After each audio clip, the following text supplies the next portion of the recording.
Umiiyak siyang pumara ng taxi. Hindi siya makapaniwala sa napakabilis ng panahon ay nabaling kaagad ang pagtingin niya para kay Lucas. Napapikit siya habang nakahawak sa kanyang dibdib. Hindi niya alam kung dapat siyang maging masaya na nakawala na siya sa malaking kahibangan niya kay Leon. Hindi ba isang kahibangan na rin ang umibig sa lalaking wala namang nasa isip, kundi ang yumaon nitong asawa? Parang wala sa sariling bumaba siya ng taxi at binuksan ang kanyang kotse, saka umiyak na pinatakbo yun. Pagdating niya ng condo unit ni Lucas, inabutan niya itong umiinom ng alak. Hindi niya alam kung bagong bukas ang bote ng whiskey na iyon, pero nangangalahati na ang laman nun. Kaya lang, marami na itong nainom simula pa kanina. Madilim ang mukha nito nang lingunin siya. Hanggang ngayon, hindi ka pa rin talaga natututo. May galit sa tonong sabi nito sa kanya. Napakababa ng tingin mo sa sarili mo. Halata ang disappointment sa mga mata nito habang tinitignan siya nito mula ulo hanggang paa. Nagtatakang napatitig siya rito. Hindi ko alam kung anong sinasabi mo. Wala sa mood na sagot niya. Ayaw na sana niyang makapag-confront pa. Alam naman niyang tungkol kay Leon ang sinasabi nito. Dahil sa totoo lang, hindi naman si Leon ang naiisip niya ngayon. Hindi mo alam? Anitong napaismit. Sumama ka kay Leon at nag-check-in kayo sa motel. Napaka-cheap mo talaga. Yamot na sita nito sa kanya. Sinundan mo na naman ako? Iritadong tanong niya rito. Nag-usap na sila kanina na huwag na siya nitong sundan dahil hindi naman niya yun kailangan. Ang totoo sinadya niya talagang sumama kay Leon para matiyak niya kung ano ang unti-unti niyang nararamdaman para kay Lucas. Oo, sinundan kita at nakita ko yung katangahan mo. Kaya ka niloloko ng lalaking yun kasi napakadali mong bumigay. Singhal nito sa kanya.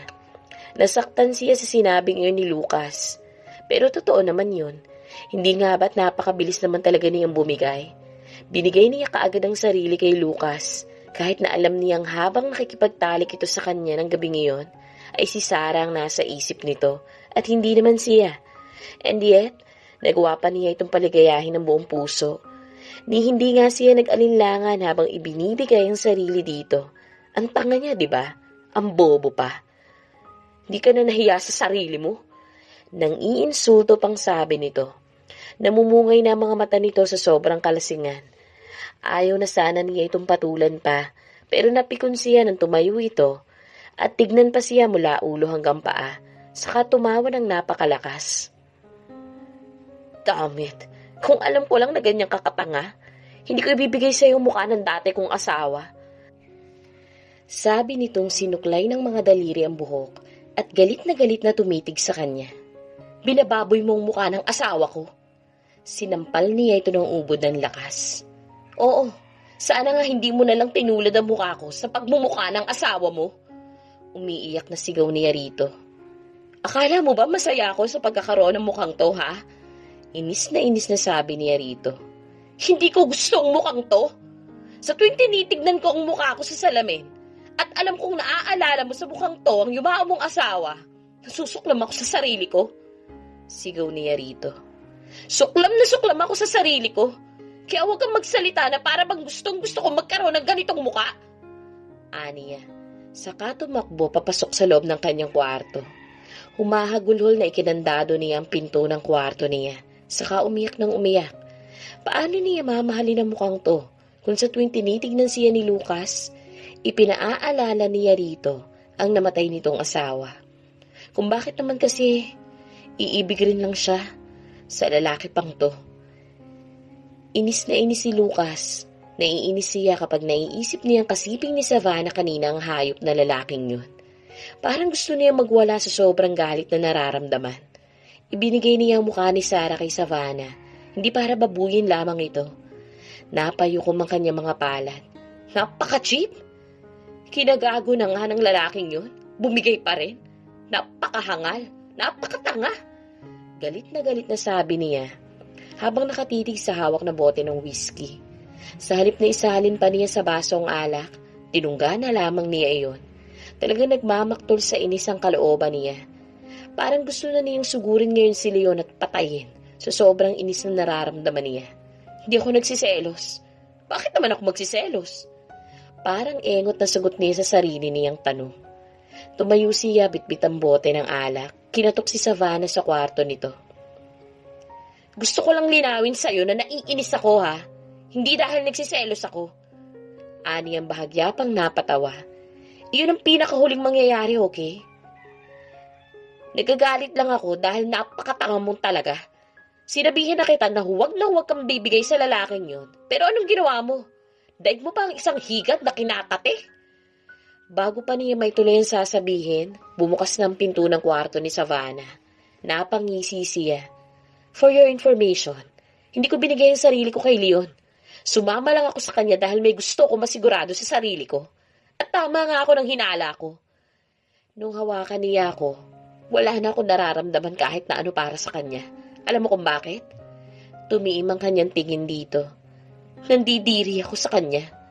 Nung magkahadikit yung mga balat naming dalawa, ni wala akong makapang pananabi ko kahit na ano. In fact, nasusuka ako nang maalala ang lahat ng mga ginawa namin noon nung minsang minahal ko siya. Alam mo kung bakit? Hindi siya umimik. Nakatitig lang siya rito habang nagsasalita. In fact, wala siyang halos maintindihan sa sinasabi nito dahil umiikot na talaga ang paningin niya. Dahil ikaw na pala ang mahal ko. Kaya pala nagpaubaya lang ako sa'yo ng gabing yun kasi may nararamdaman ako sa'yo. Umiiyak na sigaw niya rito. Hinawakan niya magkabila nitong balikat. Alam mo, Savannah, kung bakit galit na galit ako sa lalaking yun, ha? May kung anong kiliting gumapang sa buong katawan ni Savannah nang hawakan siya ni Lucas sa magkabilang balikat habang titig na titig ito sa kanya. Lucas, alam mo ba kung bakit galit na galit ako kay Leon, ha? Sabi nito. Ngunit bago pa maituloy ang sasabihin, unti-unti na itong natumba sa sobrang kalasingan. Lucas! Natatarantang sabi niya habang inaalalayan ito papunta sa kwarto. Nakalimutan na tuloy niya ang inis na nararamdaman. Naghanda siya ng maligamgam na tubig, nilinis ang buong katawan nito. Habang ginagawa iyon, naalala na naman niya ang masarap na pinagsaluhan nilang dalawa nung nakaraang gabi. Kaya ipinikit niya ang kanyang mga mata para pukawin ang init na nararamdaman. Pero paano ba niya pupukawin ang pagnanasang ito kung ganito kakisig ang tuksong nasa harapan niya? Hindi lang ito gwapo, napakakisig pa nitong talaga. Kahit naman siguro sinong babae, maglalaway at malalaglag ang panty sa sobrang lakas ng apil nito. Pinigilan niya ang sarili na huwag itong tignan. Hindi madali para sa kanyang ginagawa niyang ito. Hindi naman siya bulag para hindi ma-appreciate ang kagandahang lalaki nito. Napahinga siya ng malalim. Baka naman infatuation lang ang nararamdaman niya para dito. Maaari rin namang makaramdam ng infatuation ng isang 27-year-old. Gaya niya, hindi ba? Binilisan na niya ang pagpupuna sa katawan nito. Akmang tatayo na siya ng hawakan nito ang isang kamay niya. Sara, sambit nito. Halos pabulong na ang tinig. Nagulat siya nang kabigin siya nito at si Ili ng halik. Parang kasing bilis ng flat iron na nag-init ang buong pakiramdam niya. Paano niya pipigilan ng damdamin kung sa halik lang, nagpapatangay na siyang kaagad. Ngunit kahit anong gawin niyang pagkondisyon sa kanyang sarili, di niya makontrol ang pagnanasang nararamdaman para dito. Kilalang kilala na niya ang kanyang sarili. All out talaga siya once na magmahal. To hell with her pride. Wala nga yata siyang pride na natitira man lang para sa kanyang sarili kapag umiibig siya. Kaya nga siya nagawa ng kalokohan ni Leon eh. Madali siyang mapapaniwala. O siguro kahit alam naman niyang pinaglalaroan lamang siya, iyon na rin ang gusto niyang paniwalaan. Yun ang pinaniniwalaan niya. Naramdaman niyang ibinaba ni Lucas ng zipper ng likod ng suot niyang blusa. May halong kilig at takot siyang nararamdaman. And yet, mas nanaig pa rin ang kilig. Isinantabi na muna niya kung ano man itong takot na namumuo sa dibdib niya. Bahala na. I'll cross the bridge when I get there. Ani niya pa sa sarili. Kahit ang isang bahagi ng utak niya, parang gusto na siyang kutusan. Tanga ka talaga, Savannah. Hahayaan mo na naman bang maging bulag ng dahil sa isang lalaki? Magpapakahibang ka na naman ba? Hindi ka ba natuto kay Leon? Sasaktan mo na naman ba ang sarili mo? Alam mo namang habang niroromansa ka ng lalaking ito, ang asawa pa rin ito ang laman ng puso at isipan niya. Bakit hinahayaan mo na namang maging taun-tauhan ka? Ngunit ang kabilang bahagi naman ng utak niya, parang nagsasabing, patay na ang asawa niya. Ikaw na ngayon si Sarah. Taglay mo na ang mukha ng babaeng dati niyang minahal. So what's wrong with that? You might as well enjoy the ride. Ikaw na ngayon si Sarah. Pag-aari mo na ngayon ang mukhang yan. At wala na makakaagaw niyan sa pwesto mo.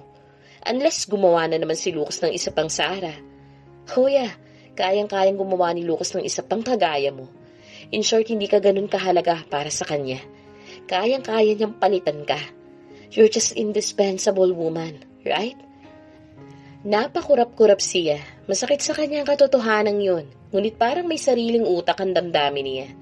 Nahihirapan siyang lumagay sa tamang pag-iisip ng mga sandaling ito habang hinahalikan siya ni Lucas. Napapikit pa siya nang maramdamang gumapang isang kamay nito sa loob ng suot niyang palda. Nawawala tuloy siya sa kanyang tamang wisyo. Ngunit bago pa man tuluyang muling may mangyari sa kanila, bigla na lamang itong bumitaw sa pagkakahawak sa kanya. Nang tignan niya, naghihilik na ito. Hindi niya alam kung maiinis o matutuwang tinulugan siya nito sa kalagitnaan ng kanyang pag-iinit. Hindi naman talagang natutulog si Lucas. Nang matiyak niyang nakalabas na ng kanyang kwarto si Savannah, kaagad siya nagmulat ng kanyang mga mata. Tumayo siya at kaagad na nilak ang pinto ng kanyang kwarto. What am I doing? Napapailing na tanong niya sa sarili. This is so wrong. Aniyang nagtungo sa loob ng banyo upang pawiin ang init na nararamdaman. Pinagsisisihan niya nangyari noong nakaraang gabi sa kanila ni Savannah. And as much as possible, ayaw na niyang maulit pa yun. Kaya nga kahit hirap na hirap siyang kaninang bumitaw, naisip na lamang niya magtulog-tulugan. Alam niyang nadadarang lamang naman ito dahil sa labis sa pangungulila at ayaw niyang samantalahin niyon. Oh yeah, hindi ba sinamantala mo na nga ang kahinaan niya noong nakaraang gabi? Parang nakakalokong bulong ng utak niya. Hindi niya tiyak kung ano itong nararamdaman niya para sa babae. Maaaring dala lamang ng labis na pangungulila kay Sarah. Of course, sino ba naman ang hindi maghihina ngayon kay Savannah? Taglay nito ang mukha ng babaeng pinakamamahal niya. Minsan na nasaktan si Savannah sa gago nitong asawa.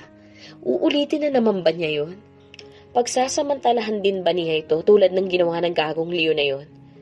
Waring may narinig siyang isang malakas na halakhak sa loob ng banyo. Ulul! Huwag kang ipokrito, Lucas. Hindi pa pinagsamantalahan mo na rin naman siya? Una, ginamit mo siya para sa misyon ng grupo mo. Pangalawa, ikinama mo siya. Kaya huwag kang umasta dyan na parang ang linis-linis mo. Hinilamusan niya ang kanyang muka. Galit na galit siya sa kanyang sarili dahil hinayaan niya maging marupok siya. Ang unang natutunan niya sa ama, huwag na huwag paiiralin ang kanyang emosyon. Huwag na huwag siyang gagawa ng kahit na anong bagay sa panahon ng kanyang kalungkot o labis na kasiyahan. And yet ng gabing yun, ilang sandali niyang nakalimutan ang habili ng ama. Once you press that button, while you are in your extreme emotions, you are in danger, Lucas. Tila naririnig pa niyang tinig ng ama. Alam niyang nagbigay siya ng maling signal kay Savannah at kailangan niyang itama yun sa lalong madaling panahon. Gabi ng espesyal na event para sa mga C at nagpaganda talaga ng husto si Savannah. Kung noon nilalait-lait lamang siya ni Felicitas. Ngayon, kayang-kaya na niyang ilampaso ang pagmamukha nito sa taglay niyang bagong muka. Always feeling beauty, yun ang description niya sa alembong na babae. Hanggang ngayon, kumukulo pa rin ang dugo niya kapag naiisip na napakatagal pala niyang hinayaang apihin siya ng tao sa paligid niya dahil sa taglay niyang kapangitan. Paglabas niya ng kwarto, nakita niyang makailang beses na paawang ang mga labi ni Lucas habang tinitignan siya, or mas tamang sabihin habang tinititigan siya. Technically, mukha ng asawa nito ang tinititigan ni Lucas. Hindi ang mukha mo, Savannah. Paalala ng utak niya sa ilusyonada niyang puso. Hindi ko na kailangang itanong pa sa'yo kung nagustuhan mo ang itsura ko. Kitang-kita naman sa itsura mo habang tinititigan mo ako. May pait sa mga labing sabi niya. Ano, naaalala mo na naman ba ang asawa mo? Gusto mo na naman ba akong halikan? May sarcasm na tanong niya rito. Look, Savannah, Nitong huminga ng malalim. I'm sorry for being an asshole. I did not mean to offend you. Hindi ko sana sinamantala ang kalungkutan natin dalawa. Paghingi nito ng paumanhin sa kanya. I hope hindi ako nagbigay ng maling signal sa'yo. I mean, alam mong asawa ko ang iniisip ko habang while we were making out, right? Hindi pa talaga nakontentong saktan siya. Parang gusto talaga nitong matiyak na tagos hanggang butong sakit ng mga salita nito sa kanya para sabihin pa yun. Alam ko, at hindi mo naman kailangang ulit-ulitin pa sa akin yun. Yamot na sagot niya rito. Hindi ba sabi ko nga, pareho naman tayong mature, kaya kalimutan mo na nangyari. At huwag kang hingi ng sorry na para bang guilty ka. Look, Lucas, kung si Sarah ang iniisip mo habang nakikipagtalik ako sa'yo, gusto kong sabihin sa'yo na si Leon ang naiisip ko habang inaangkin mo ako. Pagsisinungaling niya dito. Oh yeah, inis na sambit nito. Kaya ba ang bilis-bilis mong sumama sa kanya sa motel, ha? Alam mo na kung anong ginawa niya sa'yo, and yet, isang kalabit lang nakipag-sex ka na kaagad sa kanya. Ganyan ba kababa ang tingin mo sa sarili mo? Halimaw ang lalaking yun. Naiintindihan mo ba ako, Savannah? Nitong diniin ng mabuting salitang halimaw. As if, hindi niya magigets ang gusto nitong sabihin. Sabi ko nga sa'yo, mature na ako. Kung kanino ko man gustong makipag-sex, kahit pa sa halimaw kong asawa, labas ka na dun. Gets mo rin ba ang ibig kong sabihin, ha, Lucas? Inis na sagot niya rito, saka nagmamadali ng lumabas ng unit nito. Inis na inis siya na nag-assume ito na kaagad niyang binigay ang kanyang sarili kay Lucas. Inis na inis siya na di muna nito tinanong sa kanya kung bakit nga ba niya binigay ang sarili niya rito. Inis na inis siya na kailangan itong paulit-ulit na mag-sorry sa kanya sa namagitan sa kanilang dalawa, as if napakalaking krimen ang mga nagawa nila. Ngunit mas kinaiinisan niya habang inaangkin siya nito ay si Sarah ang nasa isip niya. At hindi naman talaga siya. Kinagat niya ang kanyang pang-ibabang labi upang pigilan ang nararamdamang sakit ng kalooban. Pinindot niya ang press button sa elevator. Nasa 11th floor na siya nang bumukas ang elevator at pumasok ang isang lalaki. Hindi niya alam kung bakit biglang kumalabog ang dibdib niya. Lalo na magtama ang kanilang paningin. Ngumiti ang lalaki sa kanya. Kaya napilitan siyang ngumiti rin dito pero ewan ba niya kung bakit may takot siyang nararamdaman habang naiisip na dalawa lang sila sa loob ng elevator at pakiramdam niya biglang bumagal ang takbo nun. Iniiwas niya ang tingin dito, ngunit pasimple niya itong pinagmamasdan sa reflection ng stainless na elevator. Kung hindi siya nagkakamali, hindi nalalayo ang edad nito kay Lucas. Ang build nito ay para rin kay Lucas, waring hinulma para maging perfect. Mas malaki lang ang mga braso nito kaysa kay Lucas. Siguro dahil sobrang fit ng suot nitong red collar shirt. Ipinikit niya mga mata dahil waring kinikilabutan siya, habang lalo niya itong pinag-aaralan. Kaya naman ang bumukas ang elevator at marating nila ang basement, halos madapa siya sa paglalakad para puntahan ang kanyang sasakyan. Nangangatal ang kanyang mga kamay nang makasakay siya sa loob ng kanyang kotse. Hindi niya matukoy kung bakit siya takot na takot. Basta may something sa mga mata ng lalaking yun na nakakapagpakilabot sa kanya. Napatili pa siya nang makita niyang kinakatok nito ang bintana ng kanyang kotse. Hindi maitago ang takot sa mga mata ng lingunin niya ito. Miss! Natatawang sabi nito. Itinasang hawak na panyo na di niya namalayang nabitawan pala niya kanina sa loob. Binuksan niya ang bintana ng kanyang kotse. Salamat. Nangangatal pa ang boses niya na magsalita. Ang lakas ng tawa ng lalaki na waring enjoy na enjoy makita siyang takot na takot. Relax, miss. Hindi ako kumakain ng tao. Pabiru pang sabi nito nang iabot sa kanyang panyo. Saka napapailing na nagtungo na sa area kung saan nakaparada ang kotse nito. Mula sa rearview mirror, nakita pa niya ang plate number noon. Kaya talagang tinandaan niya yun. At para matiyak na di niya makakalimutan, nirecord pa niya yun sa kanyang phone. Just in case may mangyari sa akin, isa sa mga suspects ang lalaking may plate number na NJP 778. Aniya sa kanyang video. Saka mabilis nang pinatakbo ang kanyang sasakyan. Paulit-ulit niyang nire-recall ang itsura ng lalaki. Pati ang boses nito, nakakatakot rin. As if gusto siya nitong lamunin ng buhay. Hindi niya alam kung bakit pakiwari niya. Pamilyar na pamilyar sa kanyang lalaking yun.